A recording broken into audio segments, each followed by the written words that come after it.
Everybody has the desire to do something. But they don't have that, they don't know how to really complete the process of dedicating themselves and having the discipline to do it. If you got the desire, you got to match that desire with your dedication, and you got to match it with your discipline. It may not happen at the moment that you want it to, but you got to understand the process. Everybody wants it yesterday. What happens is a lot of people set goals, and they have this big goal, and they look at it like this giant staircase, and they're like, that just seems impossible. There's no way. It looks too hard. It looks too much work, and they don't ever start. They set a goal. Yeah, I want to be at the top of that staircase. It's easy to write that down, but when they go to actually start climbing, they just go, that's just too. Sure. But if all you did was just look at the first step and get on that first step, and then when you're on that step, just look at the next step. That's it. Don't look up. Just look at that next step. You got to understand that it's not going to be easy. People think that there's no challenges. Again, people want it yesterday. Most people want the convenience of transformation without the inconvenience. What we do is we kind of check out because it feels overwhelming, or we check out because we're afraid, or we check out because we start listening to self-doubt, and then we make these teeny tiny decisions all day long. We don't even realize it. A decision to not get up on time, a decision to not eat the right thing, a decision to snap at your kids, a decision to not speak in a meeting, a decision to not look for a job, like whatever it is. All day long, these tiny decisions that take you so far off track. And then you wake up and you look at your life and you think, how the hell did I get here? The reason why a lot of people won't become who they want is because they're too attached to who they've been. And you hear it all the time when people say, I've always been this way. Okay, well, if that's working for you, keep doing that. Every single person who has ever done anything worthwhile or exceptional or difficult or extraordinary, anyone, whether it's great artists or authors or mathematicians or whatever it is, everyone encounters difficulties. There is no easy road. It does not exist. It is impossible. Everyone has issues. When you come up with excuses for why other people are successful and you're not, that is dangerous. When you give yourself an escape, yeah, well, that's easy for you to say, you know, you do this, you do this, and to trust me, everybody has a hard road. You have to look at the bigger picture. You have to have belief in yourself, and you have to have faith in yourself. And faith is not really just having or understanding that everything will be okay, but faith is understanding that if things don't go your way, or if it doesn't turn out the way you want to, it's still going to be okay. We all go through hard times. We all go through depression. We all go through doubt and then moments in your life where it's really difficult. That is what makes you a person. And those difficult moments are what build your character. Show me a great man who's the son of a great man. You know, that's what we're saying. These kids that are born billionaires, you're never going to be a self-made person. You have a backup trust for your backup trust for your trust. Feel the fear and do it anyway. If you don't push yourself, you don't find out where the boundaries of your current skill level are, and you don't fall, you don't get any better. No matter how talented, experienced, or privileged somebody else is, you can beat anybody at anything.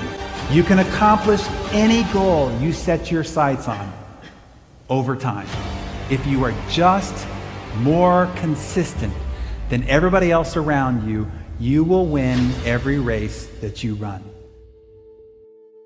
Somewhere deep inside, you know what kind of person you were designed to be. If you want to produce great acorns, think like an oak, not like an acorn. think like the person you intend to become. Every seed has a tree in it, and the potential success of that tree is in that seed. And that's the way you are. Whatever you were born to do and be is in you now, and the success of your life depends on you becoming all that is trapped inside of you.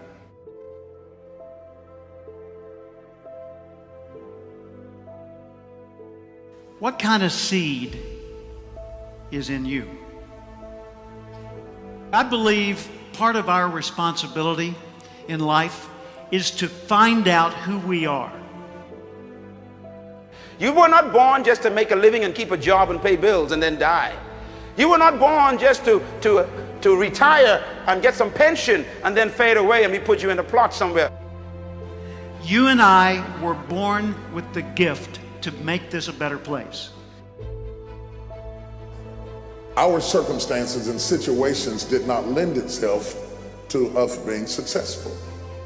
Many of us were not raised in an ideal circumstance that prepared us for where we really wanted to go. And even though we love the idea of being progressive or prospering or intelligent or spiritual, the reality is we were not aligned in the direction that we needed to be aligned to go to where we're trying to go.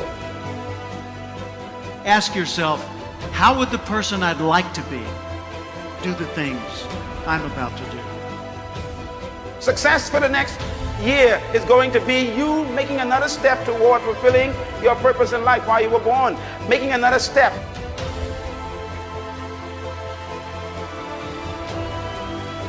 Work to your potential, not your quota. If you want to stay really motivated, if you want to answer the question to why people that have already made it keep pushing, it is because they don't operate on quotas, they operate off potential. They're driven to reach their potential. This is also tied to their ethical obligation.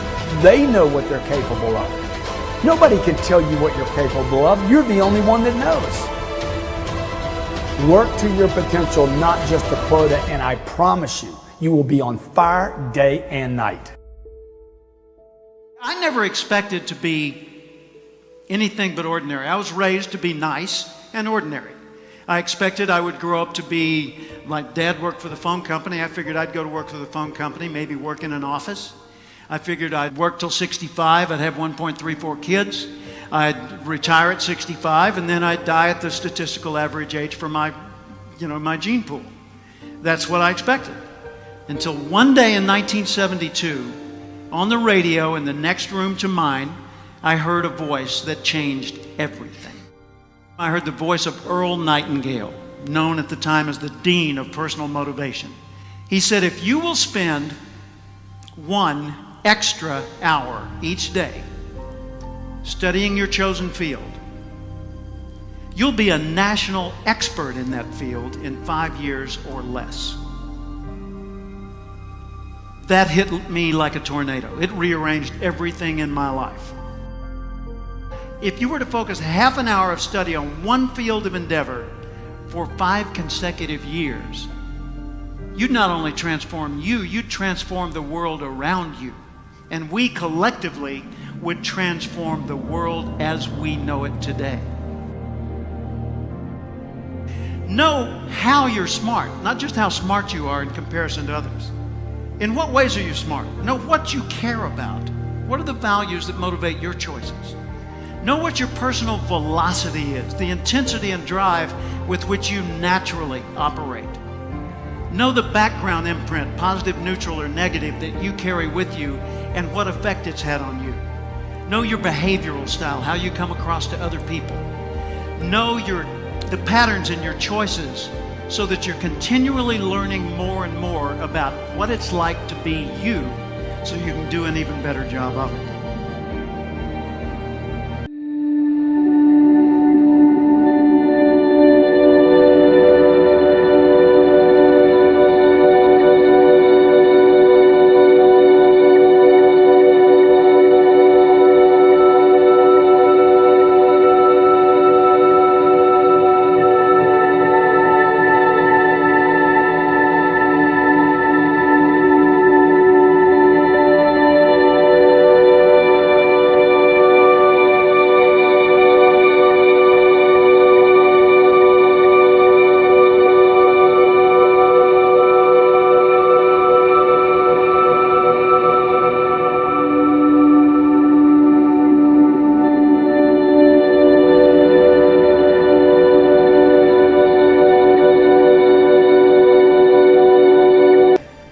how would the person I'd like to be do the things I'm about to do?